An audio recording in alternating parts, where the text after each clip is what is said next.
Good morning.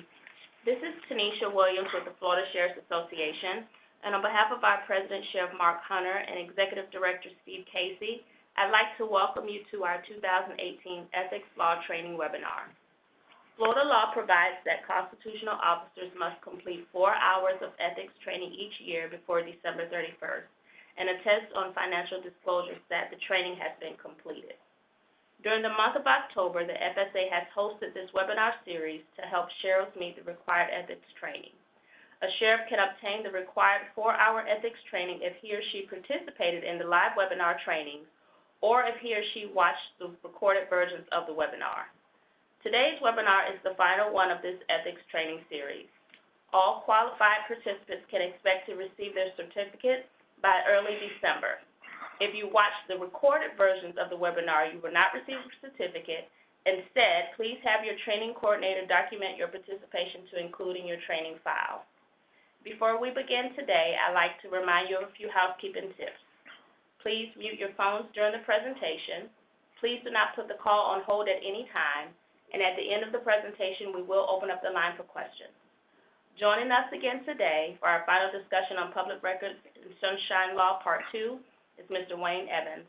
Wayne is a shareholder of the law firm Allen Norton & Blue and serves as the General Counsel for the Florida Sheriff's Association. Welcome back, Wayne. Thank you, Tanisha, and good morning, everybody. We're going to finish our public records webinar today and recap about what we covered last week. We talked about what's a public record, and we discussed the 4-part test on whether a document, a record was material, made or received in connection with the transaction of the official business of an agency, which was used to perpetuate, communicate, or formalize knowledge. And last week, we discussed what constitutes a public record and briefly got into the exemptions which would allow an agency, even though the document may be a public record, to either withhold the document or to redact part of it that may be exempt from the public records law. Today, it's really all about the exemptions, and towards the end of today's discussion, we're going to discuss the procedures for complying with a public records request to ensure that when there has been a request and it's apparent that a response needs to be made, whether there are documents that are responsive to the request or there are no documents responsive to the request, we're going to go over what needs to be done to be compliant with public records law. So we're going to begin with autopsies, and as y'all are probably aware, there's a particular exemption with regard to the autopsies, but it's not so broad that it extends to the report itself. So the report's not exempt or confidential, but photographs, videotapes, audio recordings are confidential.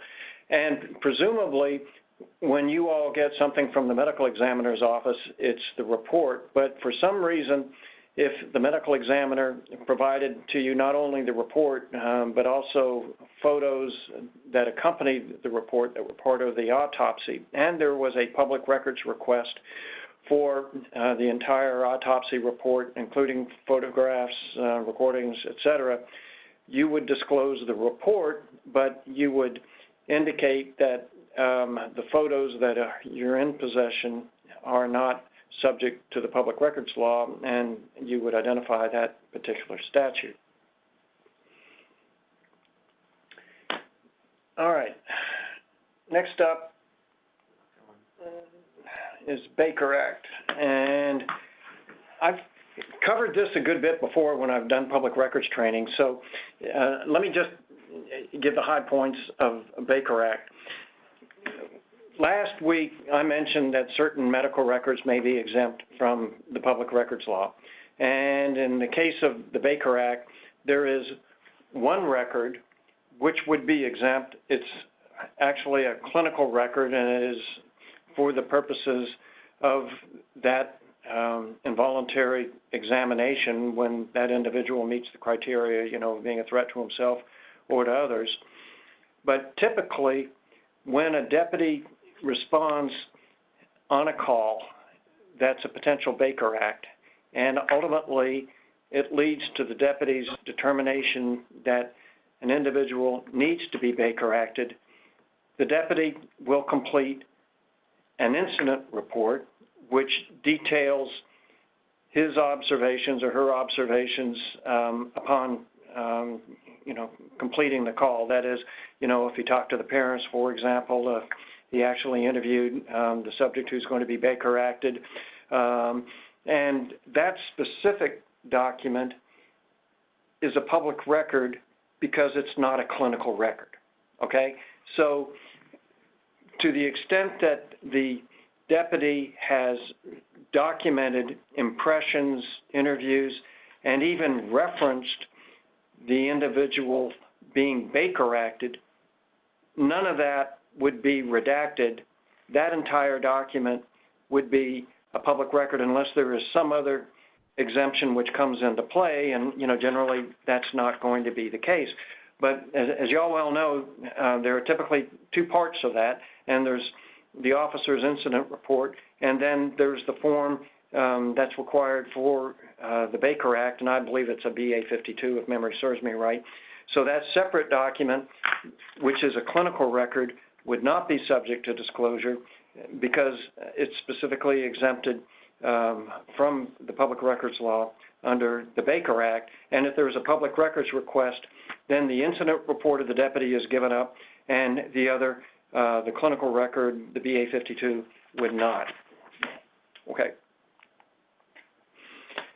When we're talking about bids, sealed bids received pursuant to the invitation to bid are exempt until the bid award has been noticed 30 days after opening the bids, whichever is earlier, and that's to protect the competitive bid process. Several of y'all have got body cameras, so let me remind you that there are certain exemptions from the public records law for body cameras, and the two most common would be if the body camera was activated in the interior of a residence or in the interior of a medical facility.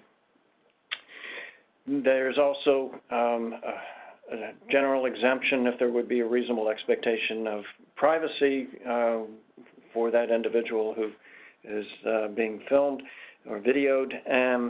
And as you note from this particular slide, that if there's a request for the body camera recording, then it would be disclosed to the person who's been recorded.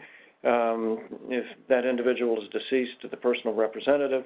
If it's somebody who owns, like a business or wherever where the individual is recorded, then that would be the case as well. And there's a process which I'm not going to get into now, but if there was a dispute as to whether or not the video recording should be disclosed, ultimately the court resolves that, and so a court order would be a basis for disclosing the recording as well. And I do want to mention this. Hopefully, if there are body cameras, it's all pursuant to a policy that y'all have, where you've outfitted your deputies and they've got the cameras, and you've got, again, procedures in place for them to be retained and entered into evidence and the like. I remember a few years ago I had a case, a public records lawsuit that stemmed in part because a deputy decided for his protection, given the current climate, that he needed to have his own personal body camera, and he used it for several traffic stops. That came as a surprise to his sheriff, who learned, based upon a public records request, that the deputy had it. And unfortunately, when the public records request came in, it wasn't retained because it had recycled.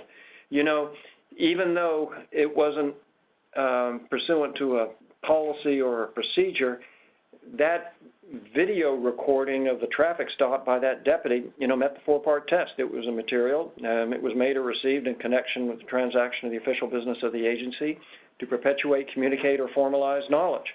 And so, you know, that's just something that we need to be mindful of. And again, hopefully none of your deputies are out there doing their own thing with regard to body cameras, but it certainly illustrates when there would be something that was used by a deputy for his benefit that even may have been without the knowledge of the sheriff that constituted a public record.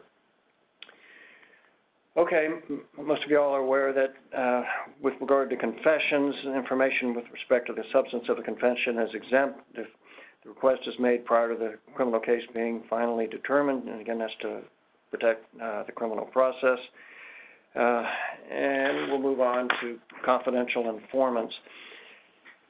This is an exemption that protects the identity of a confidential informant. I don't think that's a surprise to anybody.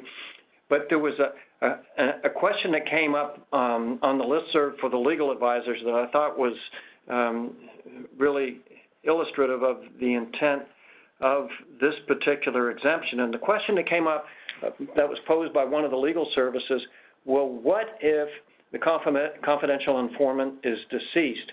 And there's been a request, you know, for like arrest records, and the arrest records revealed the identity of the confidential informant. Could you still assert the exemption even if the confidential informant was deceased? And the response of a number of the legal advisors, with which I agree, was that the intent was to protect the identity even if the individual was deceased, because, you know, it could extend to, you know, family members and the like. So I think that that's a correct interpretation of the exemption, and regardless of whether the confidential informant is alive or not, I think you can make a good faith argument that that was the intent of the legislature.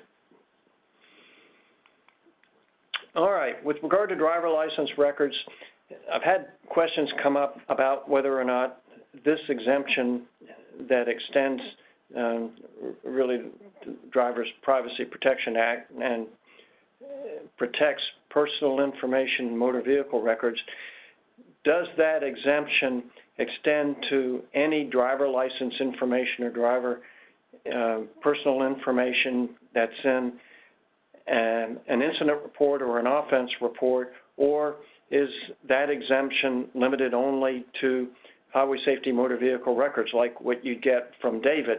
And as I read the statute, the protection, the exemption extends to personal information and highway safety and motor vehicle records, but it would not otherwise extend to information that's in your deputy's report. So you got to something that you got out of David, then the personal information would be redacted.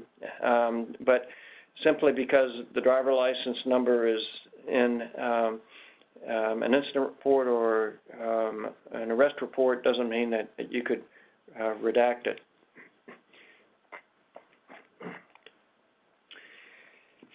This specific exemption with regard to homicides has been limited for the last several years based upon a bill that went through the legislature, I think it's about 3 years ago, that amended the statute that at that time provided for any audio recordings, photos, or videotapes of the killing of a person to be exempt and to be withheld from disclosure if there was a public records request.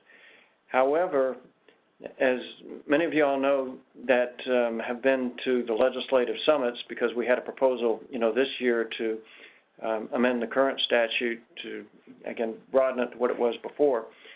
The current law just limits the exemption to photos, videotapes, audio recordings, images of the killing of a law enforcement officer in the course of the official duties. You know, maybe we can get it back to where it was before. You know, I think there's some pretty good policy reasons to extend that to the killing of a person, but currently the law is limited to just the killing of an officer in the course of the officer's official duties. So that would be body camera, it could be dash cam, you know, could be, cell phone video that y'all had that was taken, in the course of the investigation. So specific with regard to the killing of an officer in the course of the official duties. This exemption extends to examination questions, and there are a couple of different scenarios, if you will, where this specific exemption comes into play. The first potential application of this exemption for examination questions would be for examinations that would be part of a promotional process. So many of y'all have part of a promotional process. You've got written questions. You often have a process that has a written test, and you may have an oral interview, as well. So let's say that y'all have a written test that is going to be used for determining the ultimate score of an applicant and potential ranking. So with regard to this particular test, it's given, and so it's a deputy who's applying for a sergeant's position, and after the test is done and it's scored, he wants to see his test. So question is whether or not he gets to see his test and his answer. And that applicant, that deputy, is entitled to see the questions and to see his responses, to see how it was scored without any compromise of the public records law, but that deputy is not entitled to have a copy of his examination and walk out with a copy of the exam. So that's one application of this particular exemption for the public records law. Another that comes up frequently relates to polygraphs. So here, as y'all are probably aware, you have the actual polygraph itself, and the polygrapher has specific questions that he poses to the subject during the examination. And then the polygrapher does a report, for the benefit of the agency. That could be with regard to hiring, sometimes, in the course of an internal. So let's say you've got the examination, and then you've got the actual summary that the polygrapher does with regard to the outcome of the polygraph. And there's a public records request for the examination as well as for the examiner's report. What do they get? Well, they don't get the examination questions because that's exempt. But the report itself, to the extent that it summarizes the examination, would be a public record if the polygrapher indicates, for example, that the individual was deceptive with regard to a couple of inquiries, then, that would be something that could be disclosed. So to the extent that the polygrapher's questions are the subject of the public records request, then we would be able to respond and say that is not a public record, that is exempt, give the statute with regard to examination questions, but we would release the summary because that's not protected. All right, last week I talked about juveniles and that there is a perception that if there's any reference to a juvenile, then that needs to be withheld. A really good example about this is several years ago, one of several public records lawsuits I've defended over the years concerned a video, and there was a question that was posed early on about whether or not this video that depicted several juveniles in the backseat of an automobile was a public record.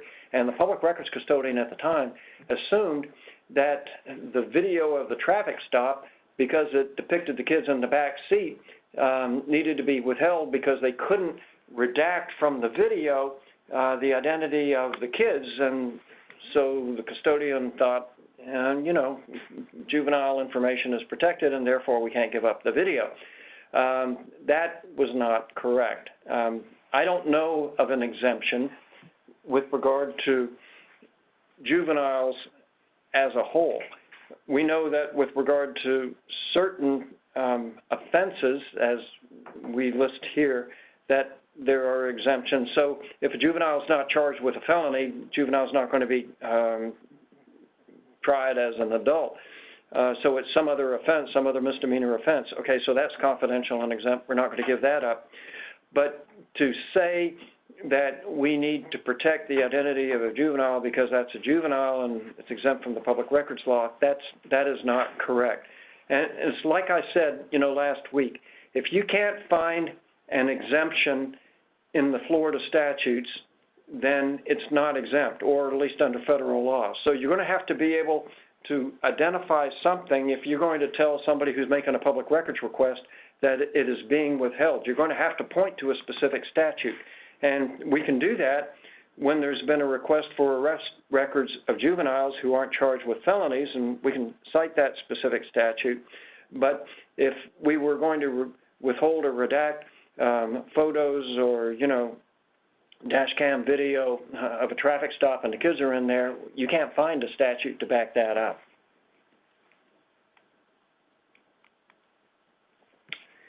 Here's another one of those perceptions that I talked about last week that, gosh, if it's got medical information, we need to redact it, you know, it's HIPAA protected or whatever. Well, again, that's not the case. Certain medical records we would withhold from a public records request. And like I said last week, you know, medical records of your employees, medical records of inmates, certainly those are HIPAA protected and also under the ADA. So we would not disclose those unless there was some written consent by your employee or, you know, the inmate or a court order, you know, for that particular purpose. But there is a provision that allows for certain medical records to be released, and I want to talk about this situation, particularly when it came up several years ago in the context of an inmate who died in the jail, and the widow asked for the medical records relating to the treatment of the inmate and the inmate's decease.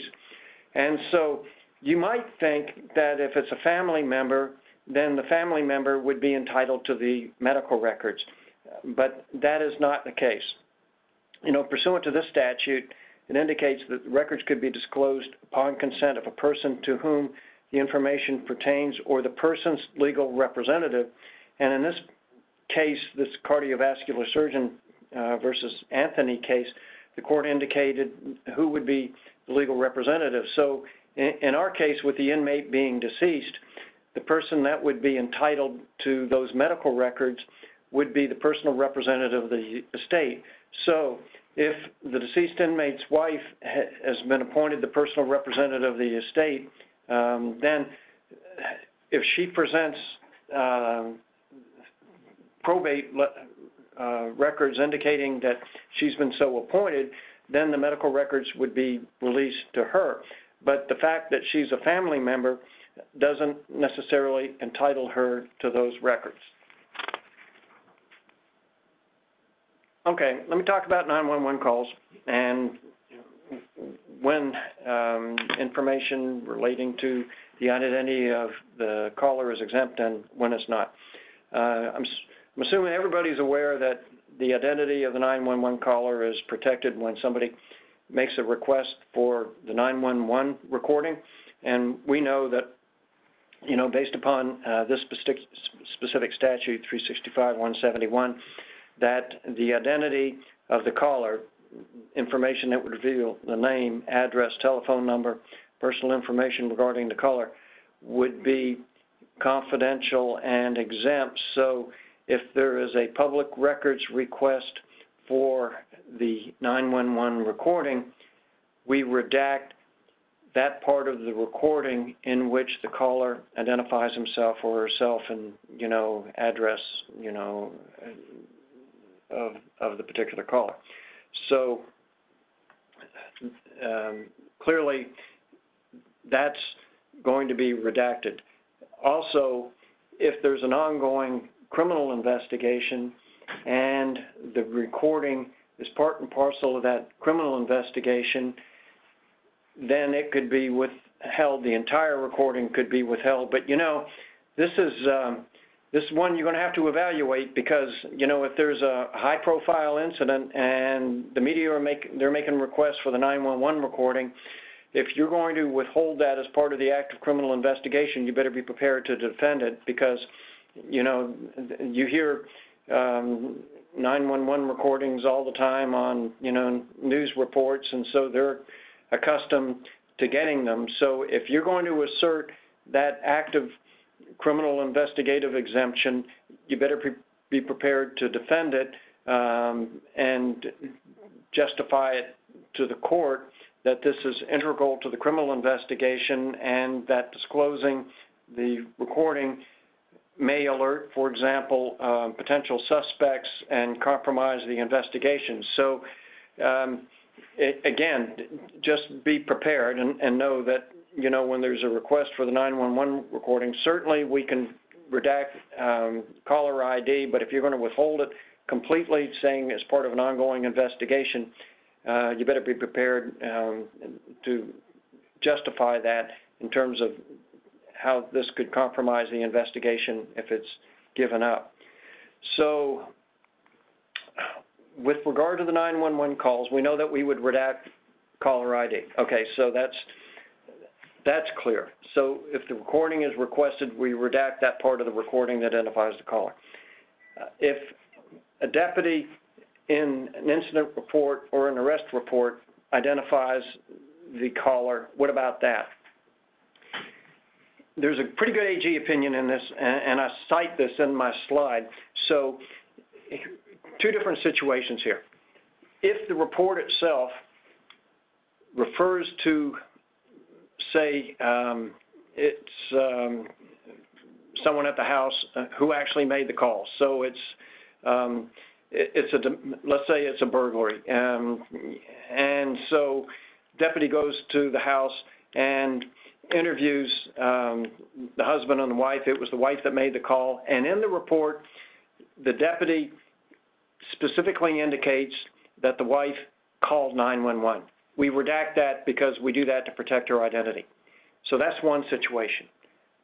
A different situation would be in the report, the deputy interviews the husband, interviews the wife, you know, in case she heard sounds, you know, downstairs, et cetera. She comes downstairs and sees the guy, you know, headed out, you know, the door, you know, with items in his hand. Nothing in the report indicates she's the 911 caller. You don't redact that simply because she called 911. The whole purpose is to identify her as the caller of 911. So again, to reiterate, similar to the recording itself, 911 caller information, personal information is redacted. If the deputy just simply happens to reference somebody who happened to call 911, but there's nothing in the report that this person called 911, then that's not redacted. Sheriff Lohr a few years ago asked for an opinion on 911 calls, and it's a really good question. And his question was, what if it might be apparent to members of the public who hear the recording that somebody they know made the 911 call? What about that? Would we then redact it because, you know, this person is, say, well known in the community or the like? And the answer, according to the Attorney General, was that just because somebody might pick up from listening to the recording who this is, doesn't mean that you can disclose it. In other words, the sound of the voice isn't confidential information that you can withhold from disclosure. Okay, here's another one that most everybody knows about, you know, that personal information of your sworn personnel would be redacted. So your human resources people, when they get a request for the personnel file, they go through the personnel file and they redact, you know, phone numbers and home addresses and the like. Social Security numbers, all that personal information. They do that with regard to sworn personnel. Nobody disputes that. However, for some reason, there is a dispute, at least in one county that I know about, regarding civilian personnel and whether or not personal information with regard to your civilian personnel is exempt under the law as well. I always thought, based upon an amendment to the statute, and I think it might have been 2011, I thought that amendment a few years ago was specifically intended to exempt personal information of your civilians from the public records law, but apparently that's not unanimous. It's still my opinion that that's exempt, and that at least as far as you all are concerned, if there's a public records request for personnel files of your folks, civilian or sworn, you redact the personal information, and I think you've got a good basis to do that. I think the dispute has come up, you know, if somebody else, like a clerk, for example, happens to have that information, do they do it as well? And I think at least one clerk has taken the position that that's not what the statute intended. But as far as y'all are concerned, then I think your human resources personnel can and should redact personal information, not only of your sworn, but also of your non-sworn as well.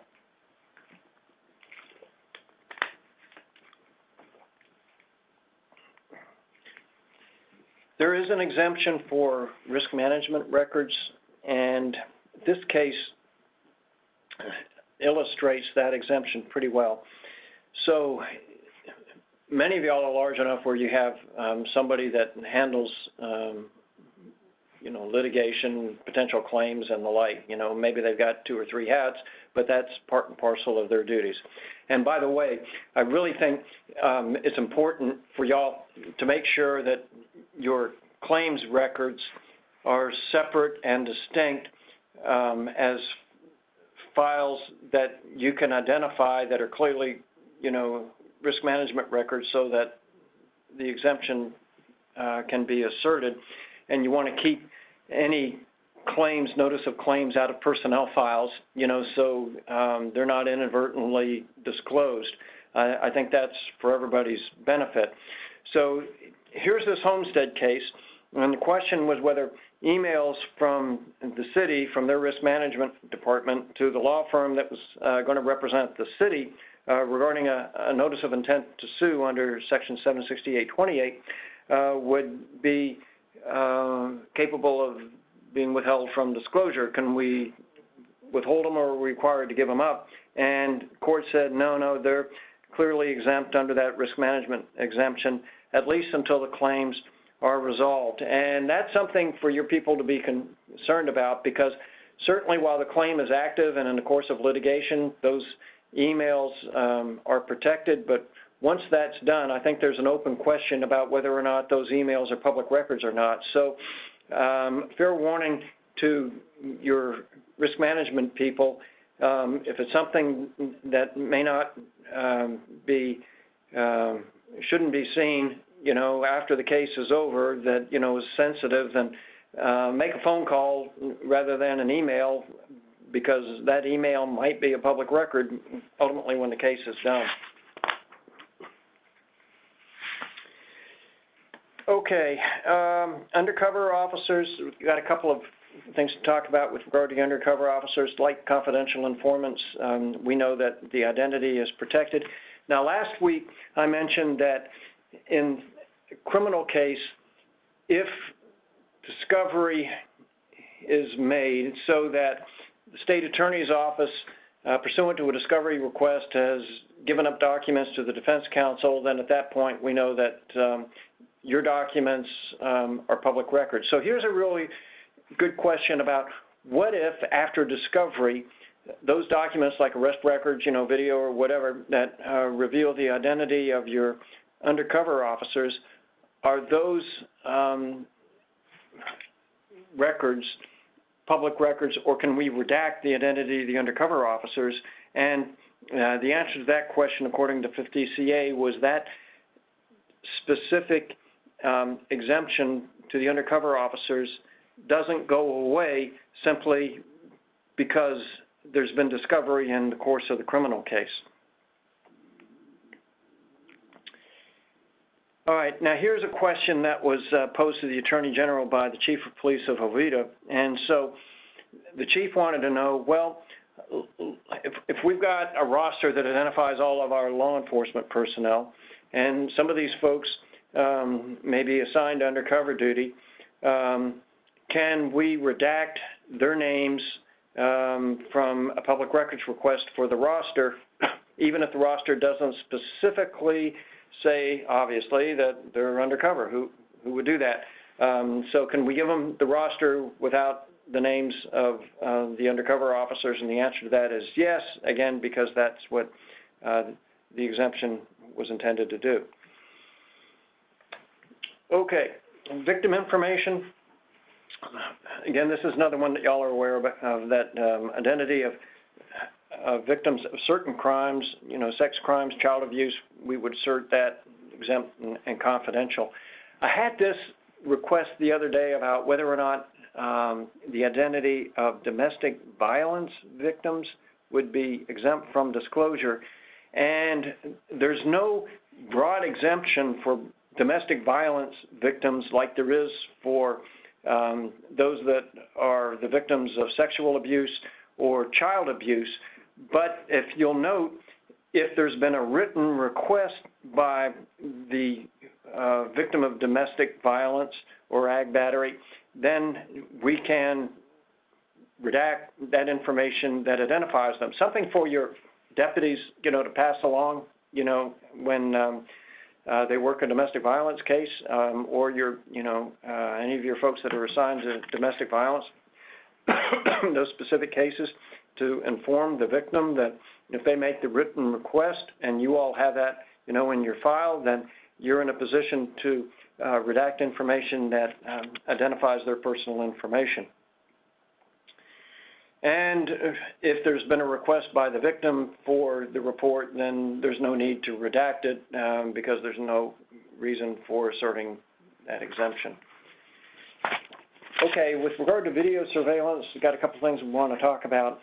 A couple of years ago, there was a case out of Orange County that was problematic for all of us because it relied upon this video surveillance, and I think there was surveillance in a bus, and the court took the position at the time based upon the way the statute was worded that the video surveillance couldn't be released. Well, that statute was amended not this past session, I believe it was the session before, so that although we can assert the exemption for video surveillance, that it can be released in furtherance of an agency's official duties. So, for example, y'all could release video if you've got a particular suspect, don't know who it is, and you want to get it out there to the public so you can get their help in determining who this individual is. So we now have the discretion to release it if it will assist your folks, say, in the course of a criminal investigation. Okay, this is a recent case I want to talk about, and it stems from the shootings at the Marjory Stoneman Douglas High School and a request by the media for the video from the school relating to the shootings. And it's a good opportunity for us to talk about how the courts take a request for surveillance video and decide whether or not it's going to be subject to the public records law or not. So the media make the request for the video, and the court looks at the request and they say, okay, well, off the bat, we know that there's an exemption for surveillance video, and we covered that, you know, in the previous slide. So that's the first point of resolution by the court.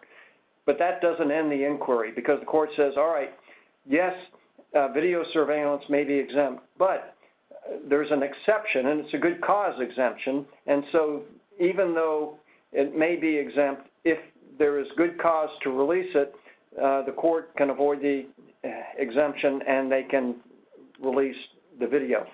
So the court, at least 2 of the 3 judges on the panel, accepted the representations of the media that the footage would reveal the response of law enforcement to the shooter, and it was in the public interest and the interest particularly of the parents of the victims for them to be able to review the video because there was an issue at the time about whether or not the response was adequate. So 2 of the 3 members of the court found good cause in order to reveal the video. There's a very good dissent, and the dissenting judge says he didn't buy the good cause exception because in his mind, the sheriff's office made a compelling argument that there were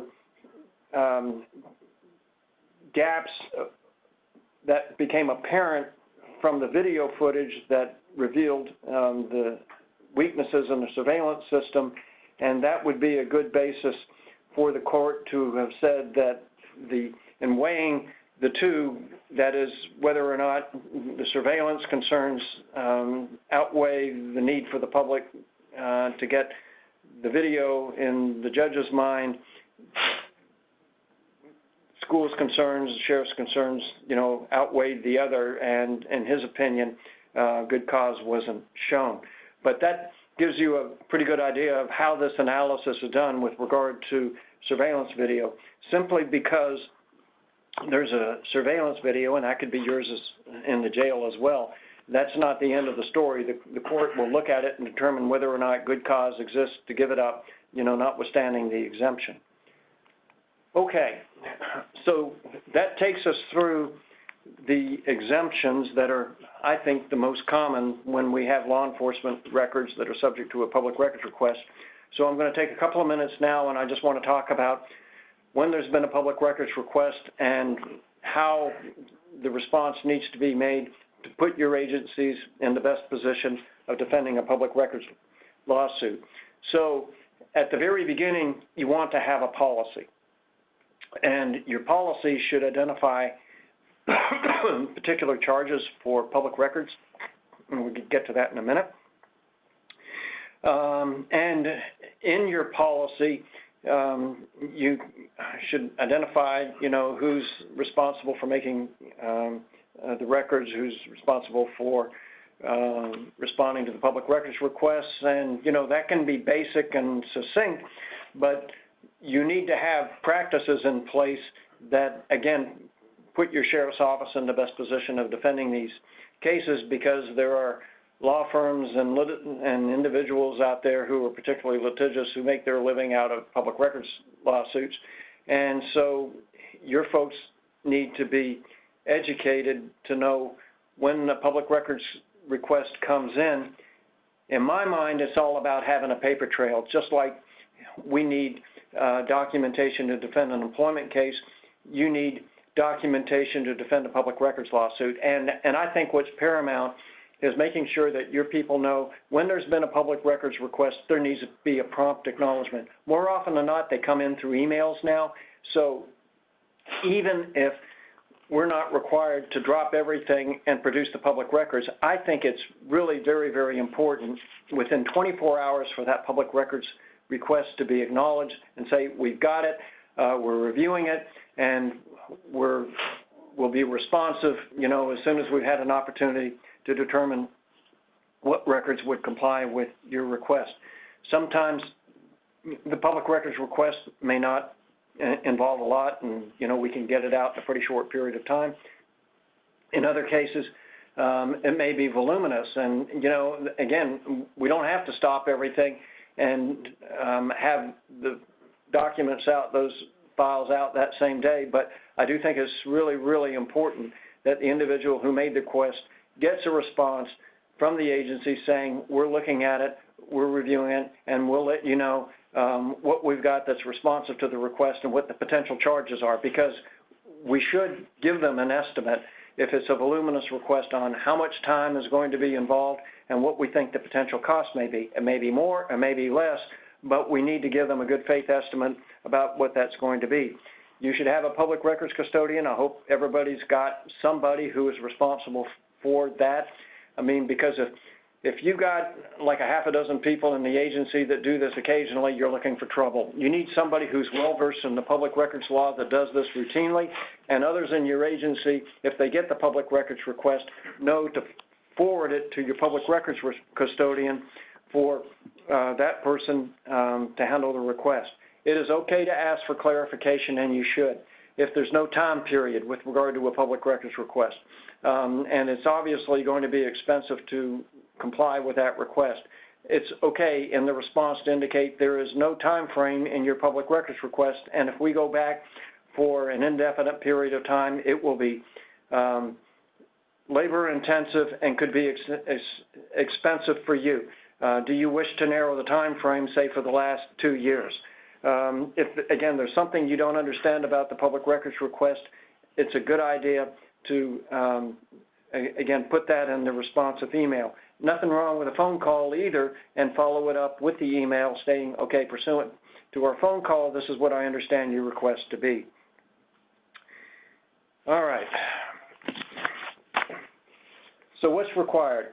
Well, we know if it's a public record, unless there's exemption, we're going to give that up. Unless there's part of it that can be redacted, that document is going to be disclosed. Can a public records request be verbal rather than written? Yes, it can. Again, so many of them now are coming in by email, but somebody walks into the lobby of your sheriff's office and wants to see a personnel file, well, then we don't need a written request for that. Now, they may have to sit for a little bit until we've got somebody from Human Resources that can come out and meet with them, and they're not going to see the original file unless you've had an opportunity for your folks to redact confidential information, but the request can be verbal in nature. There's a reasonable time to respond, and I think, again, that goes to acknowledging the request. So, again, it is so very, very important to get that email back to the person making the request, I think within 24 hours if possible, to say we've got it and we're working on it. When you run into trouble, if it's a week goes by, 10 days go by, and, you know, they haven't heard anything, and I think we're inviting litigation then. We can charge the cost of retrieving the records if it actually requires extensive use of IT resources or agency labor. And let me just say this with regard to IT resources.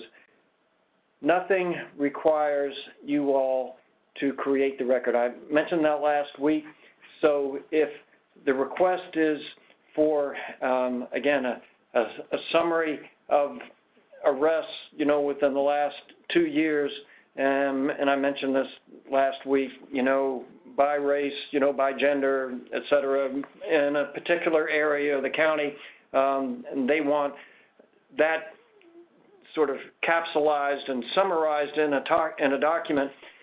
You don't have to direct your IT people to go through all of your arrest records and create a new document specifically for that public records request. That's not what it's all about. But if it's for specific arrest records and your IT people would need to go and identify those specific arrest records, and it's going to take them 4 hours to do that, you can charge for that time to do it, as well as the additional time for your folks, maybe for any copying that needs to be done or any redaction that needs to occur, like if there's, you know, a CI that's referenced in there. Oh, and take a note, sometimes you get an inmate from the jail who makes a public records request for arrest records or wants a public records personnel file of the arresting deputy. So the inmate says, I'm entitled to these records because I'm indigent, and has actually obtained indigent status for the purposes of his criminal case.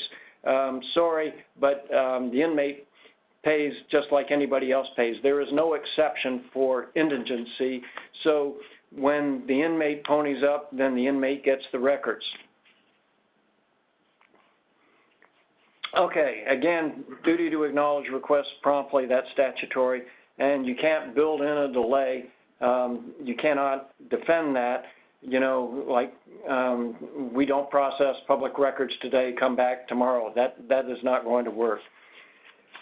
This is one case that talks about restricting access to public records, and this hospital restricted inspection of public records to a specific period of time, and that violated the public records law. And so, you know, you can get these in at any given time, and again, it's a reasonable time to respond.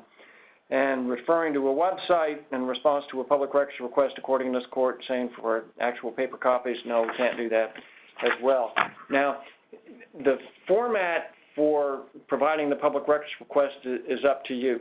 So, you know, they want this on a disk, and some attorney comes in and he's got a disk and he wants everything to be put on this particular disk that he gives you. Well, if that's okay with you, that's fine, but there's nothing about the public records law that says that you've got to convert printed records and put them on his disk. So you got to give them up, you got to give them copies, but you do it in the format in which it's retained and not necessarily in the format in which it's requested. Again, it might be more expeditious for y'all to do that, and that's okay, but it's all about the format in which it's retained. This Chandler case is a pretty good case to talk about what you all are required to do with regard to your arrest records and whether or not the state attorney has any role in this. So the short story in this is goes back to Trayvon Martin, George Zimmerman matter. So Chandler makes a request to the city of Sanford, and he's asking for certain records that relate tangentially to the particular case, and I believe it was, you know, like with regard to their community outreach and the like. So anyway, for that public records request, city gets it, and they take their time processing, and I get it because they probably had 1,000 public records requests at the time. So ultimately, all the records that they had relating to this matter have gone to the state attorney's office, including these emails, and state attorney says to the city, we don't want y'all to give up the particular records that have been requested, and the city takes that position, saying that they've been instructed not to give up the records. And by the way, since we forward on the state attorney is the custodian of the records, and we're not. That goes up to the District Court of Appeal, and the District Court of Appeal says the city cannot take that position because the city had the records, had the emails to begin with. So the city could not refuse to provide the records simply because they'd been turned over to the state attorney's office, and they can't take the position because the state attorney has them, that the state attorney is the public records custodian. Now, a more defensible position might have been if the state attorney had said they were all part of an active criminal investigation, we can't give them up. That may have been the better route to go, but that was not the issue before the District Court of Appeal. So that point goes back to what I said last week. State attorney's office can tell you whether or not the documents that you provided are part and parcel of an active investigation. State attorney's office can tell you whether or not there's been discovery, meaning that your records are public records subject to disclosure. But the state attorney should not be in the position of telling you that's a public record or that's not a public record. That's a call that y'all need to make. Okay, what's not required? Well, we don't have to create records. I talked about that. We don't have to give them up immediately. We don't have to stop everything. We don't have to give a verbal explanation with regard to the document. All you have to do is give up the document itself. We don't have to put the documents and the records in a different format. I explained that earlier. And this is something that comes up every now and then. Saw this a couple of times, and often it'll come from some of your PI attorneys or your DUI defense lawyers. So the lawyer sends a letter to your public records custodian and says, I want all records relating to DUI arrests for the past week, and I want them for the next 3 months as well. Well, sorry, all you get are the DUI arrests for the past week, because a request for future records is not a public records request under 11907, so therefore the attorney is told you can make a public records request and we'll give you existing records. We will not respond to a request for documents that do not exist. What do you get to charge? Well, you get to charge the special service charge, and that's the actual time. Remember last week we talked about the cell phone records. Sheriff Johnson asked about, hey, look, if he had to go through his cell phone records to decide what would be relating to sheriff's business and what wouldn't, does he get to charge his hourly rate? And the answer to that was yes. But human resources clerks charge their hourly rate for copying records, and we charge basically the hourly rate of who would normally be taking care of the duplication of that particular record. This is the statutory rate, 15 cents single-sided, 20 cents double-sided. It's the actual cost of duplication. Be real careful. I had this issue come up on a case too, and when the bill was sent for the cost of duplication, there was time spent from the clerk who did the actual copying, also to a supervisor's time for review of it. Well, we get to charge what's a reasonable amount, and that amount was challenged, and I don't think you want to be in a position of having charged not only for the records clerk, but also for the supervisor to check on the records clerk to make sure that they got it right, So you charge for the clerk, you don't charge for the supervisor's time. We can require the money up front before we actually provide any copies. That's pretty clear. There's an AG opinion on that. If we've got somebody, the records are in storage, and it takes half an hour to get out to the storage facility and pick them up, and another half hour to get back, we don't get to charge the travel time. And what about this? What about if you've got someone who wants to inspect the original records? Let's say they're IA files, okay? So we're not going to let that member of the public who wants to review the IA file be in a room with the original IA file and let that happen, because we're concerned about the security of the records, okay? So somebody from professional standards or internal affairs, and it could be a clerk for that matter, can be in that room when the file is being inspected. Do we get to charge for that time? And the answer is yes. Now, I don't think a lieutenant needs to be in that room. I don't know if a detective needs to be in that room. Don't know if I'd want a detective in that room, because they're going to start asking questions of the detective about the case.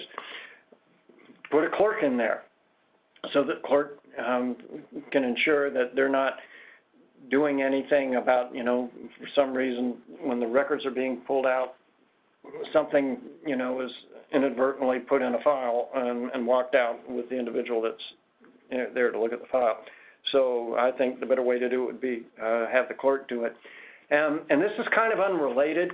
I had this question come up before, and it's more of a Bill of Rights question. It was before a Garrity interview, and the lawyer was in there with the subject officer, and they were looking at all the files, and they were taking notes, and the question was, do they get to take notes? And the answer was yes. I don't know of anything in the Bill of Rights or the Public Records Law that says they can't make notes of what they see, in the internal investigation. Okay, a couple of other matters, and then we're going to get into some fact situations. So some lawyers, and I know a couple, are famous for making records requests, and the files sit, and they sit, and they sit, and nobody comes to pick them up, and then they get a new case, and they make another public records request. So do they get the files from the new public records request even though they didn't pay for the others? And the answer is no. They get the new copies when they pay for the old copies, and that's pretty well settled. So, unfortunately, some of us know what's happened when we're wrong. It's all about attorney's fees. There are no damages, but there are firms that make a living out of public records lawsuits, so hopefully we're right.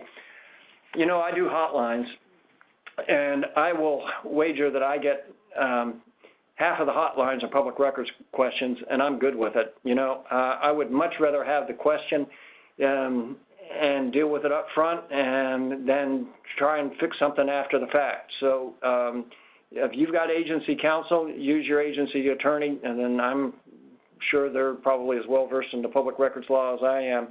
But, you know, expenses are your expenses, because if you're in the fund doesn't pay to defend public records lawsuits. So I don't mind a phone call, and, you know, again, if you've got counsel, then, you know, make sure your counsel's utilized on questions about public records.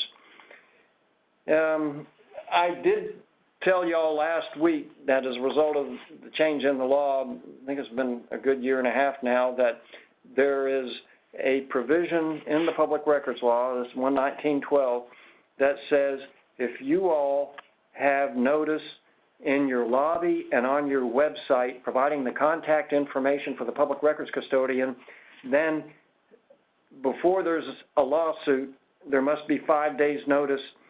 They give y'all an opportunity to fix what is a potential violation of the public records law. So again, if you haven't done it, make sure that's in the lobby, there's that contact information, and on your website, you've got that contact information. And we do have this that helps us in defending these cases, that if it's for a frivolous purpose and the court so determines, then we can recover fees. You know, my experience on getting attorney's fees from anybody who sues a sheriff's office has been minimal, but at least there's something in there that gives us an opportunity to take a shot.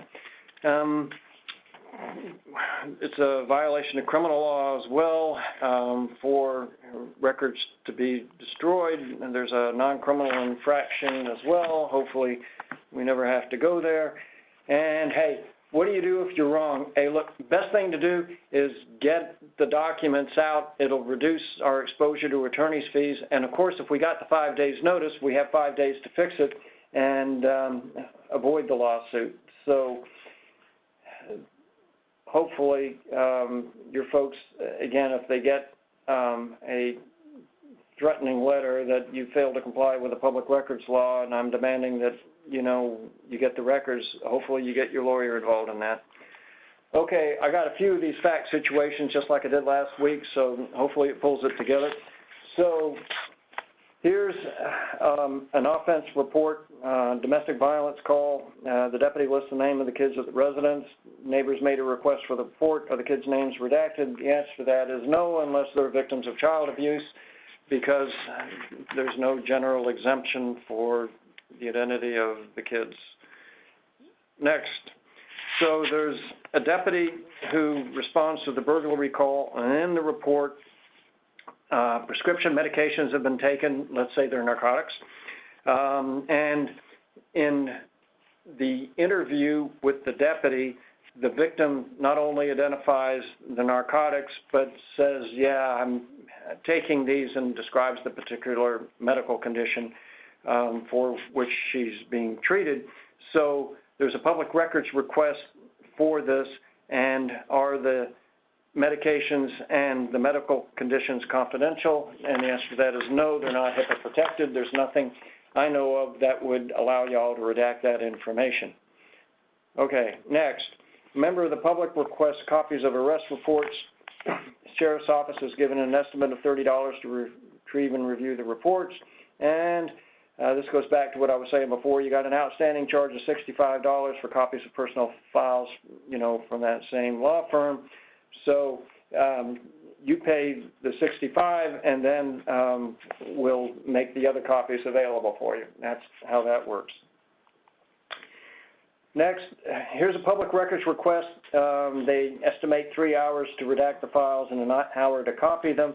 However, the records clerk who makes 17 bucks an hour is on leave, so the HR manager unfortunately has to do the copying. Does she get to charge her hourly rate? And the answer is no, because normally the clerk would do it, so we're going to charge the clerk's rate rather than the supervisor's rate. And this is the last one. So